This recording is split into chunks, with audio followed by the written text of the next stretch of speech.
Hello friends, మనం మహాభారతం విరాట పర్వంలో పాండవుల యొక్క అజ్ఞాతవాసం గురించి తెలుసుకుందాం. వైశంపాయన మహర్షిని జనమేజయ మహారాజు ఈ విధంగా అడిగారు. ఓ మహర్షి, మా తాతలు పాండవులు వనవాసానంతరము అజ్ఞాతవాసమును అతి రహస్యంగా చాతుర్యంగా కౌరవులకు తెలియకుండా ఎలా గడిపారో సవిస్తారంగా చెప్పండి అని అడిగాడు. దానికి వైశంపాయన మహర్షి ఈ విధంగా చెప్పసాగాడు. జనమేజయ, పాండవులు తమ వనవాస కాలాన్ని పూర్తి చేశారు. వనవాస కాలం 12 సంవత్సరాలు. తమతో వచ్చిన బ్రాహ్మణులందరినీ చూచి ధర్మరాజు, అయ్యా, ఇన్నాళ్ళు మాతో పాటు మీరు అడవుల్లో ఎన్నో కష్టాలు అనుభవించారు. ఇంకా మేము అజ్ఞాతవాసం గడపవలసి ఉన్నది.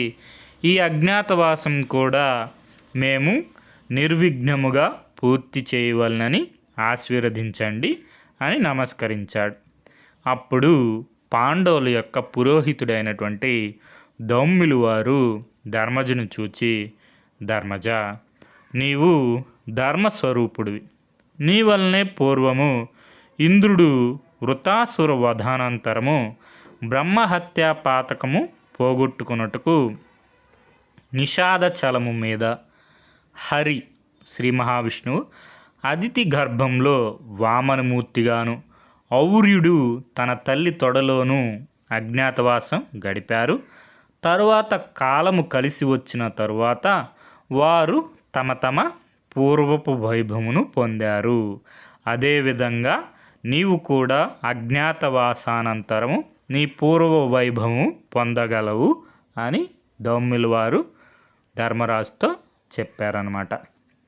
తర్వాత బ్రాహ్మణులందరూ పాండవులను దీవించి తమ తమ ప్రదేశాలకు వెళ్ళిపోయారు. తరువాత ధర్మరాజు తన తమ్ములను చూచి, మనం 5గురం, ద్రౌపది 6గురం అజ్ఞాతవాసం గడిపే ఉపాయం చెప్పండి అని అడిగాడు.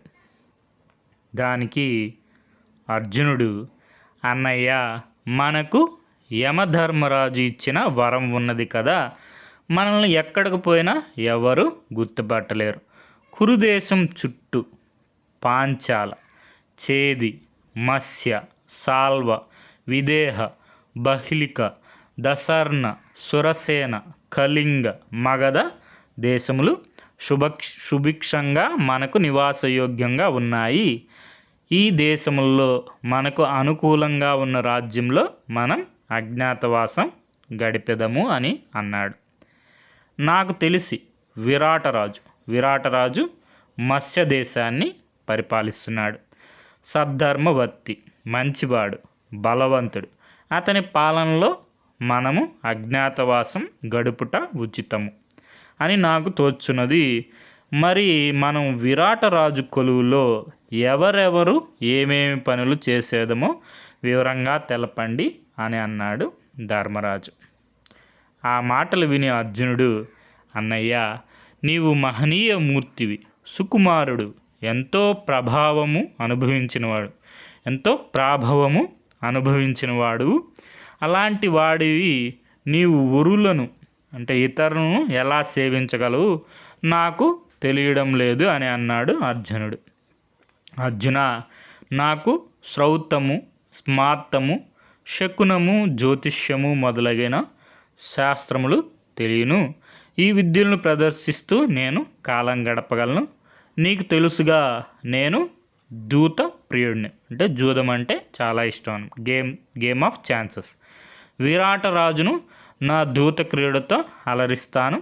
ఆయన నా గురించి అడిగితే నేను పూర్వం ధర్మరాజు వద్ద ఉంటూ అతనితో స్నేహంగా ఉండేవాడిని అని చెప్తాను అని పలికాడు.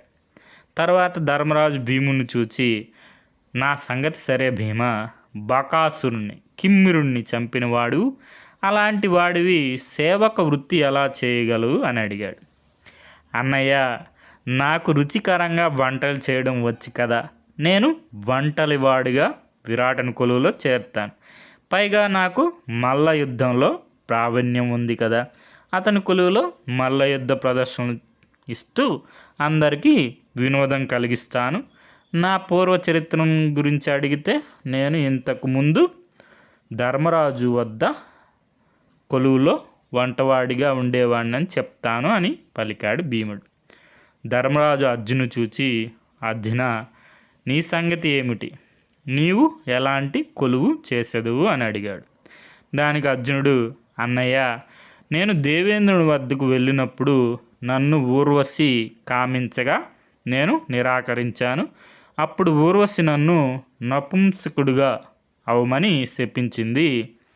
దేవేంద్రుడు ఆ శాపము నన్ను ఈ అజ్ఞాత కాల సమయమున అనుభవించమని, అజ్ఞాతవాస కాలము పూర్తి కాగానే ఆ శాపం నుండి విముక్తి కాగలనని చెప్పాడు. ఆ శాపమును నేను పేడు రూపము తాల్చి బృహన్నల అనే పేరుతో విరాటను కొలువులో ప్రవేశిస్తాను. నాకు నాట్య విద్యలో ప్రవేశం కలదు. అంతఃపురంలో ఉన్న ఆడపిల్లలకు నాట్యం నేర్పుతాను. ఇంతకుముందు నేను ద్రౌపది దగ్గర ఆమె అంతఃపురంలో నాట్యాచార్యుడిగా ఉన్నానని చెప్తాను అని అన్నాడు అర్జునుడు. తర్వాత ధర్మరాజు నకులుని చూచి, ఇతడు చాలా సుకుమారుడు, అందగాడు.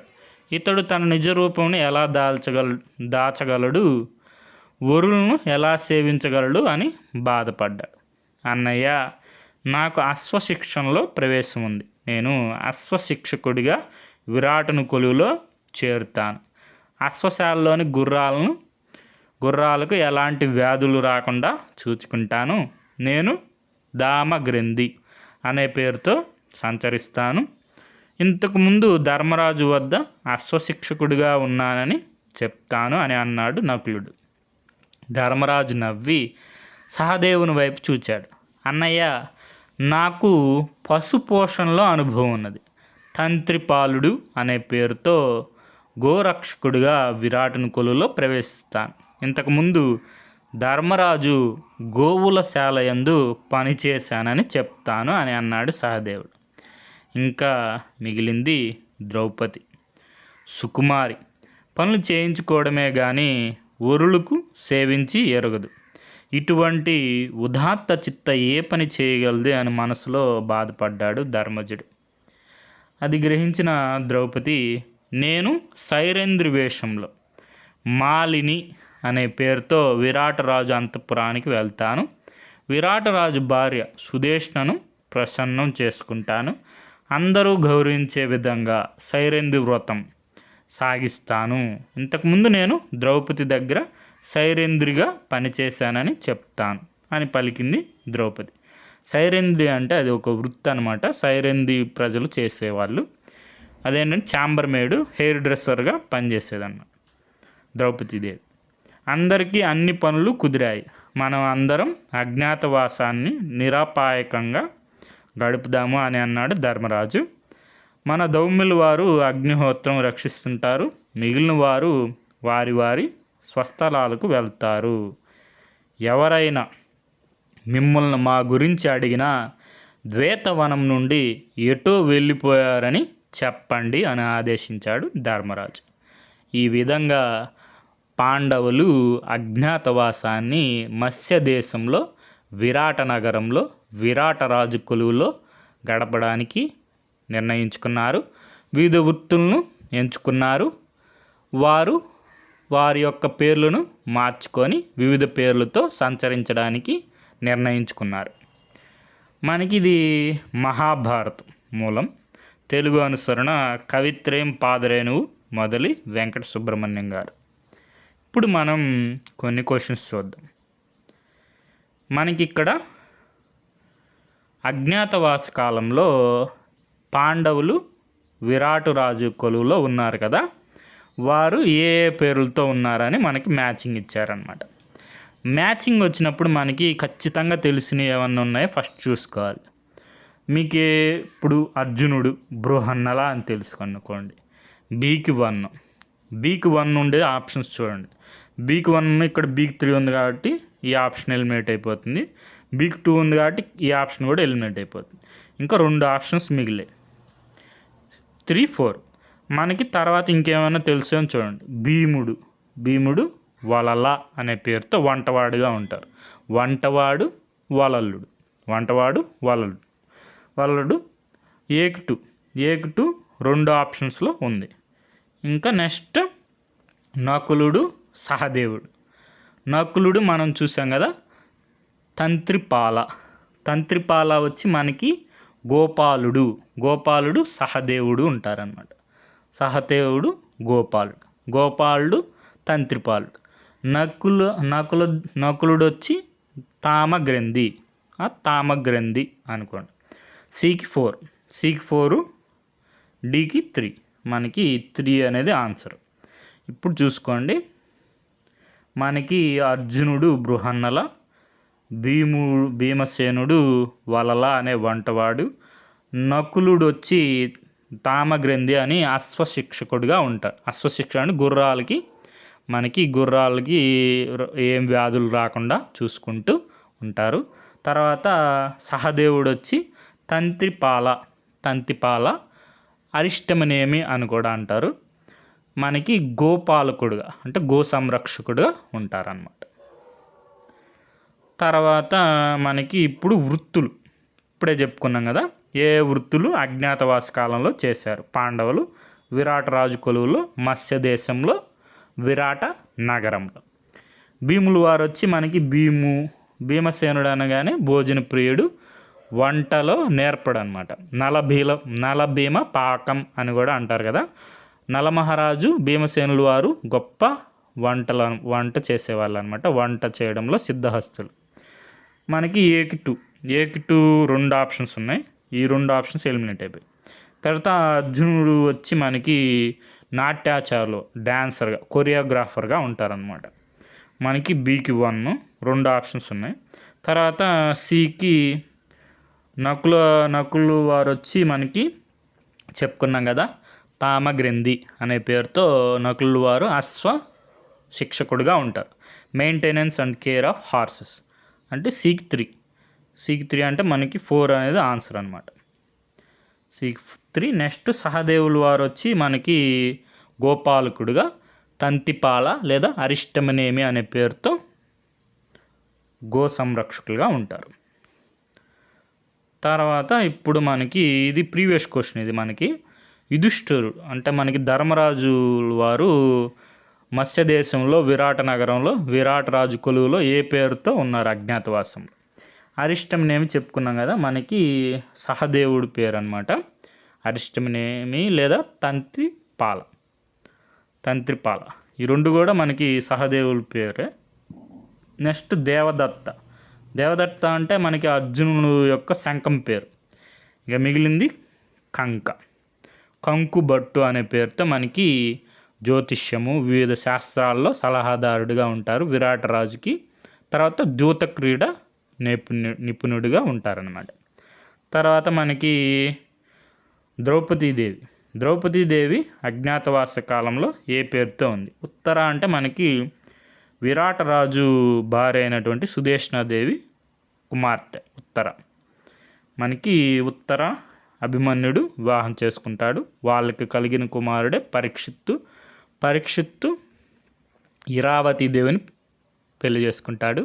ఇరావతీదేవి ఎవరంటే మేనమామ, ఉత్తర సోదరుడు ఉంటారు, ఉత్తర కుమారుడు, ఆయన యొక్క కుమార్తె ఇరావతీదేవిని పెళ్లి చేసుకుంటాడు. వాళ్ళకి కలిగిన పుత్రుడే జనమేజయ మహారాజు. ఆ జనమేజయ మహారాజుకే వైశంపాయన మహర్షి ఈ మహాభారత కథలను చెప్తున్నారు. ఆ కథల్ని సౌనకాది మహామునులకి రోమహర్షణుడి యొక్క కుమారుడైనటువంటి ఉగ్ర శ్రవసుడు లేదా సూత మహర్షి చెప్తూ ఉన్నారు. మనకి నెక్స్ట్ పాంచాలి అంటే ద్రౌపదీదేవి యొక్క పేరు. పాంచాల రాకుమార్తె కాబట్టి పాంచాలి అంటారు. మనకి అజ్ఞాతవాసంలో కావాలి కాబట్టి మాలిని అనే పేరుతో సైరేంద్రి వృత్తి చేస్తూ ఉంటుందన్నమాట. మనకి ఈ ఇమేజ్ గుర్తుపెట్టుకోండి. యుధిష్ఠిర అంటే మనకి ధర్మరాజుల వారు, వల్లభ లేదా వలలుడు భీములు వారు, బృహన్నల అర్జునుడు, తర్వాత తామగ్రంథి అని చెప్పి మనకి నకులు వారు, అరిష్టమనేమి సహదేవుడు, తంత్రిపాల. Next Sairandhri hair డ్రెస్సర్గా chamber మేడ్గా Malini అనే పేరుతో ద్రౌపదీదేవి ఉంటుందన్నమాట. సో మనకి రాజ్యాలు, మనకి పాండవులు మనకి అజ్ఞాతవాసాన్ని ఏ రాజ్యంలో గడిపారు, ఏ రాజు యొక్క కొలువులో గడిపారు? శల్యుడు అంటే మనకి శల్యుడు తెలుసు కదా, మాద్రి దేశం. మనకి మాద్రి యొక్క సోదరుడు అనమాట శల్యుడు. ద్రుపద అంటే పాంచాల దేశం, ద్రౌపదీదేవి తండ్రి గారు. విరాట రాజు కొలువులో ఉంటారు, మత్స్య దేశం. నెక్స్ట్ కుంతీదేవి. నెక్స్ట్ మనకి ద్రుపద రాజు మనకి ఏ డైనస్టీ, ఏ రాజ్యవంశానికి చెందిన వాళ్ళు అంటే మనకి పాంచాల వంశానికి చెందిన వాళ్ళు, పాంచాల డైనస్టీ, పాంచాలి అని అందుకనే మనకి ద్రౌపదీదేవిని పిలుస్తారన్నమాట. తర్వాత మనకి ఇక్కడ రాజ్యాలు ఇచ్చారు. కర్ణుడికి మనకి అంగరాజ్యం ఇస్తారనమాట దుర్యోధనుల వారు. కర్ణుడికి అంగరాజ్యానికి పట్టాభిషిక్తుని చేస్తాడు. ఏకి 4 2 ఆప్షన్స్ ఉన్నాయి. తర్వాత నెక్స్ట్ ద్రుపద, ఇప్పుడే చూసుకున్నాం కదా, పాంచాల రాజ్యం, కింగ్డమ్ ఆఫ్ పాంచాల వంశం కూడా, డైనస్టీ అన్న కూడా అదే పాంచాల. తర్వాత అంటే బీకి 1 ఒకే ఆప్షన్ ఉంది. Okay, 4 answer. తర్వాత విరాట రాజ్యం వచ్చి మనకి మత్స్య కింగ్డమ్, మత్స్య దేశాధిపతి విరాటరాజు, విరాట నగరం, విరాటరాజు కొలువులో మనకి పాండవులు అందరూ అజ్ఞాతవాసం గలుపుతారు.